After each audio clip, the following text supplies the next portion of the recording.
Selamat pagi, siang, sore, atau malam semuanya. Balik lagi guys, di channel Ani Dominion. Kali ini gua mau memberikan alur cerita manhwa Gosu. Ada yang tahu Gosu? Dalam bahasa Indonesia Gosu berarti sang guru. Manhwa yang menceritakan tentang seorang murid yang ingin membalaskan dendam gurunya yang dikhianati. Cerita dimulai dari penguasa tertinggi dari Chaotic Murim, Dongko Ryong sang penghancur surgawi. Dia dan pengikutnya menjelajahi seluruh murim dan menguasai sebagian besar wilayah tersebut. Tapi tiba-tiba sang surgawi itu pun menghilang. Tanpa pemimpinnya, pengikutnya pun terbagi dan tersebar. Setelah waktu berlalu, Dongko mengatakan semua itu bohong, karena ternyata mereka mengkhianatinya. Hyeolbi, Guiyong, Mak Sapyong, Hwansa. Orang yang bersumpah melayaninya tetapi malah merencanakan pembunuhannya.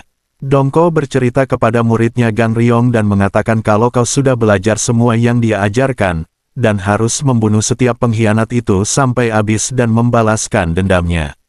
Setelah panjang lebar bercerita, Ryong meninggal. Setelah mendengar cerita gurunya, Gang segera menuju ke istana untuk mencari Hyeolbi, Guiyong, Mak Sapyong dan Hwansa. Tetapi Gang diberitahu seseorang di kerajaan bahwa mereka sudah mati karena mereka saling bertarung untuk menjadi pemimpin baru.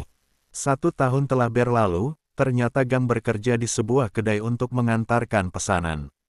Pada suatu hari, Gang diberikan tugas mengantarkan pesanan yang sudah dibayar oleh pelanggannya. Setelah mengantarkannya, ternyata pelanggannya adalah seorang putri yang sedang dihadang oleh para bandit. Gang ingin langsung pulang tapi dia juga ikut dihadang. Melihat hal tersebut Gang melawan memukul 2 bandit dengan sangat cepat sampai komplotan bandit tersebut kaget. 2 bandit datang lagi untuk menyerang Gang. Dengar sangat cepat ia mengalahkan 2 bandit tambahan itu. Tetapi tiba-tiba Gang ditangkap dari belakang oleh pemimpin bandit tersebut. Gang yang ingin diremukkan oleh pemimpin bandit pun menyerang balik dengan memukul bandit tersebut.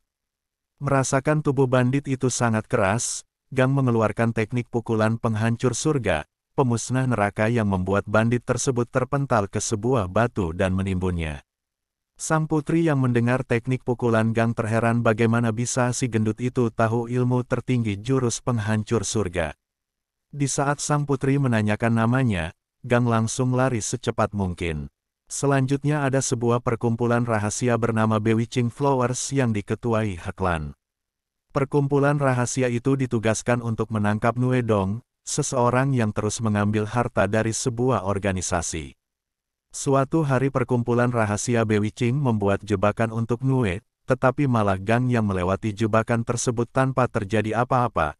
Bahkan Gang melewatinya sampai 2 kali. Padahal di saat Hak mencobanya jebakan tersebut masih berfungsi yang membuatnya terkena jebakannya sendiri. Karena kesal, Hak menangkap Gang dan mengatakan jebakan tersebut seharusnya untuk menangkap Nue, tanpa sadar Nue mendengar percakapan tersebut. Di saat Gang ingin lari, Nue langsung ingin menebasnya tanpa basa-basi tetapi tidak kena. Gang terus-menerus ingin ditebas dan terus menghindar sampai terpojok. Karena terpojok Gang mau tidak mau langsung memukul Nue ke atas sampai terbang tinggi. Selanjutnya terdapat sebuah bandit perampok yang bernama Tengkorak Putih yang diketuai Wang Ahak. Seseorang yang sangat suka bermain suit. Pada suatu hari Gang ditugaskan untuk mengantarkan makanan untuk Tuan Nam, tetapi saat di jalan Gang bertemu bandit Tengkorak Putih. Karena tidak boleh lewat Gang diajak bermain suit dengan taruhan kalau Gang menang ia boleh lewat, jika Wang yang menang Gang harus memberikan makanan dan 1 buah tangannya. Gang memenangi permainan suit tersebut dan melanjutkan perjalanannya ke tempat Tuan Nam. Di saat Gang selesai mengantarkan makanan dan sudah sampai di kedai, Gang mendengar kabar bahwa bandit datang ke kediaman Tuan Nam dan membunuh serta membakar kediamannya. Gang diberitahu bahwa yang melakukannya adalah bandit Tengkorak Putih dan ketuanya Wang yang suka bermain suit untuk mempertaruhkan hidup orang lain. Mendengar hal tersebut Gang langsung berlari menyusuri bukit dan hutan untuk mencari keberadaan bandit Tengkorak Putih tersebut. Di saat Gang menemukan kelompok bandit Tengkorak Putih, tanpa basa-basi Gang langsung mencari Wang untuk beradu suit dengan taruhan jika Gang menang. Wang dan pengikutnya harus pergi ke pengadilan dan menyerahkan diri, tapi jika Gang kalah, ia akan bertarung dengan Wang. Adu suit pun dimulai. Gang langsung mengeluarkan gunting. Melihat hal tersebut Wang dan para bandit kaget. Wang melihat aura Gang dengan rasa takut. Saking takutnya Wang sengaja memilih untuk kalah dengan mengeluarkan kertas. Gang mengancam Wang untuk menepati janjinya. Akhirnya Wang dan kelompoknya menyerahkan diri ke pengadilan dengan rasa frustasi dan rasa takut yang dia rasakan. Selanjutnya menceritakan Soh Jin Hong, si pedang iblis pipi merah yang membantai semua orang di organisasi Shinmu, yaitu organisasi persaudaraan pembunuh yang ditakuti.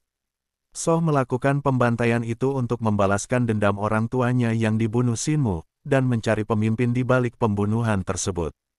Pemimpin organisasi Shinmu yang bernama Yang Chong, yang telah membersihkan dirinya dari masa lalu dan berpura-pura menjadi biksu yang dihormati bernama Ndoro Agung Myeongjong. Soh langsung pergi mencari Yang di sebuah desa. Di saat Soh melihat Yang, ia langsung ingin membunuhnya dengan menebas leher Yang, tetapi Gang yang sedang bersama Yang langsung menahan tangan Soh. Karena merasa kaget Soh pun mundur dan menghilang. Soh merasa kesal dan ingin membunuh Gang. Soh kembali mencari Yang ke kuil. Ia melihat biksu itu sedang berdoa. Soh ingin membunuh Yang dari belakang, tetapi di saat ingin mengeluarkan pedang ia merasa sudah terpotong-potong oleh instingnya. Dia melihat ternyata Gang sudah ada di belakang Soh mengawasinya. Soh melarikan diri ke hutan dan dikejar oleh Gang.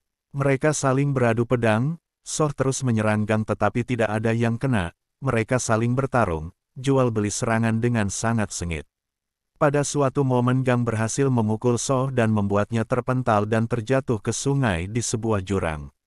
Soh ternyata masih hidup dan ingin pulang beristirahat, tetapi di saat pulang ia melihat kakeknya dibunuh oleh seseorang. Penasaran dengan kelanjutannya? Tunggu kelanjutannya hanya di Ani Dominion.